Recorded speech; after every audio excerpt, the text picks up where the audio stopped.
ఇంకా మరో కీలకమైన అంశం విద్య మరియు ఆరోగ్యం పైన ఎట్లా ఖర్చు పెట్టారు. సో వీళ్ళు దీన్ని కూడా ఫోకస్ చేశారు.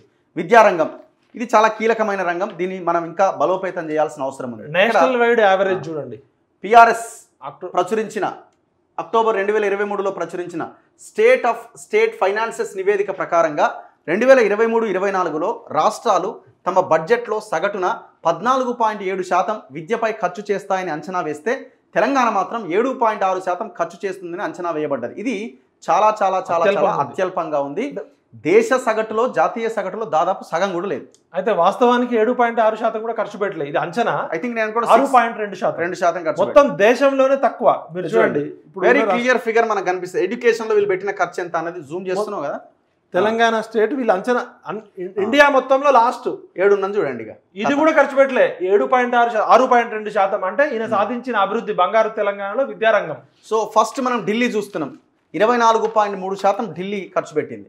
ఇప్పుడు వీళ్ళు లెక్కలు చెప్పడం కాదు, వీళ్ళు కూడా ఖర్చు పెట్టాలి. మరి రాజస్థాన్ 19.5%, ఛత్తీస్గఢ్ 19.4%, హిమాచల్ ప్రదేశ్ 18.9%, బీహార్ 17.9%, అస్సాం చివరికి 16.8% ఎడ్యుకేషన్ ఖర్చు పెట్టింది.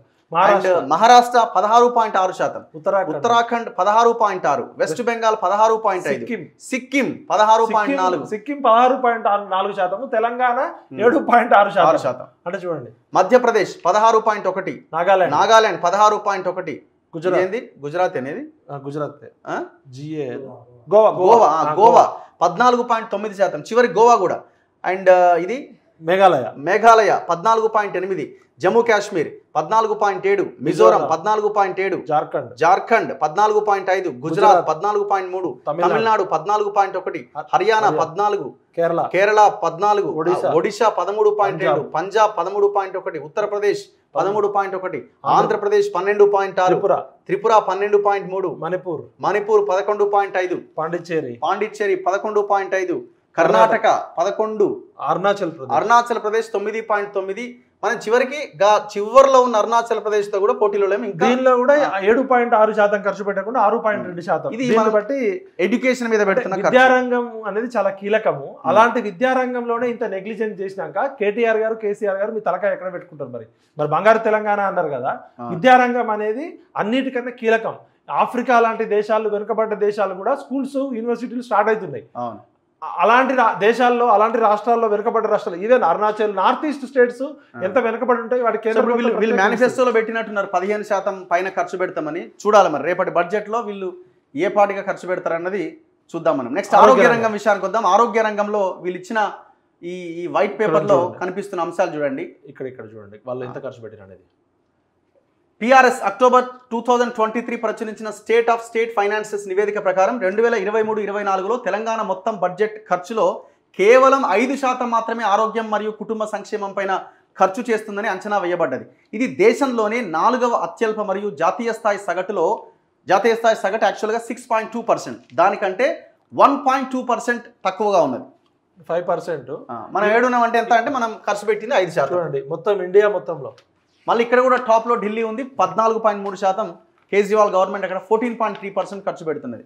ఇక మన తర్వాత పాండిచ్చేరి, గోవా, మిజోరాం, జమ్మూ కాశ్మీర్, ఒడిశా, రాజస్థాన్, యూపీ, బీహార్, జార్ఖండ్, ఉత్తరాఖండ్, వెస్ట్ బెంగాల్ అన్ని మొత్తం దేశంలో అన్ని రాష్ట్రాలు టాప్ లో ఉన్నాయి. మనం ఏడున్నామంటే నాలుగో ప్లేస్ లో. మన తర్వాత ఇది కూడా 5% ఖర్చు పెట్టట్లే, ఇది కూడా 2%. ఇక మనకంటే దరిద్రులు ఇక్కడ కర్ణాటక, మహారాష్ట్ర అండ్ పంజాబ్ వాళ్ళు ఉన్నారు. సో ఇది వాస్తవ పరిస్థితి. దీని మీద మరి ఇప్పుడు ఇంతసేపు హరీష్ రావు మాట్లాడింది కదా అసెంబ్లీలో, దీన్ని ఇది అవునా కాదా, రైటా? మీకు అసెంబ్లీలో సమయం ఇవ్వలేదు అంటున్నారు కదా, చలో ప్రెస్ మీట్ పెట్టండి.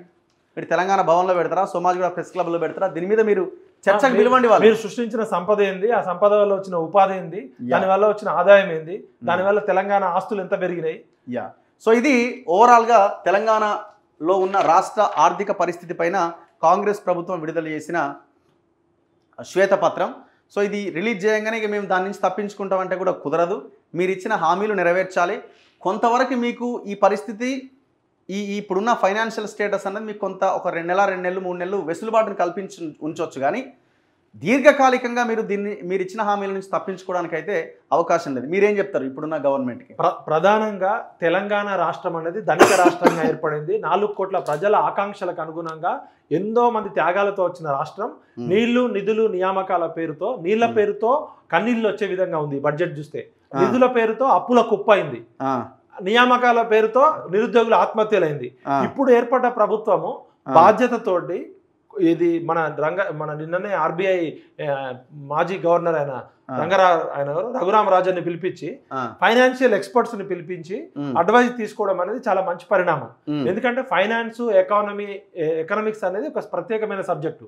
ఆర్బీఐ గైడ్ లైన్స్ ప్రకారము సెంట్రల్ గవర్నమెంట్ నుంచి మీరు చాలా ఫండ్స్ తెచ్చుకోవాలి. లేకపోతే ఇలా 10 రోజులకు కూడా నడిపే పరిస్థితి లేదు. 100 రోజులకి 2014-15లో 100 రోజులకు ఉన్న సాధారణ నిల్వలు రిజర్వ్ నిల్వలు 10 రోజులకు కూడా పరిస్థితికి దిగజారిందంటే కేసీఆర్ ప్రభుత్వము ఈ 10 ఏళ్ల కాలంలో ప్రజలకి కస్టోడియన్గా ఉండాల్సిన ముఖ్యమంత్రి విచ్చలవిడిగా దుబారా చేసి పనికిరాని బిల్డింగులు కట్టి ఈయన హంగు ఆర్భాటం చేసి మొత్తం అప్పుల కుప్పగా చేర్చిండు. ఇప్పుడు రేవంత్ రెడ్డి గారి మీద ఒక ముందు గొయ్యి వెనక నుయ్యి లాగుంది పరిస్థితి. ఒకవైపు అభివృద్ధి పథకాలు నడిపియాలి, ఒకవైపు జీతాలు పెన్షన్ ఇవ్వాలి, ఒకవైపు సంక్షేమ పథకాలు నడిపియాలి. వీటికే డబ్బులు లేవంటే ఇప్పుడు కొత్తగా 6 రకాల హామీలు ఇచ్చారు.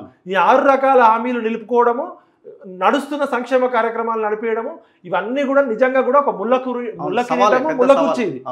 అంటే మనం ఏమంటున్నాం అంటే ఇప్పుడు ఎక్కడ దోపిడీకి గురైందో ఆ సంపదని బయటికి తీసే ప్రయత్నం చేయాలి. ఇది చాలా కీలకం. ఇప్పుడు ఈ 10 సంవత్సరాల కాలంలో తెలంగాణ హైదరాబాద్ చుట్టూ తెలంగాణలో 25 లక్షల ఎకరాల భూములు అన్యాక్రాంతమైనవి.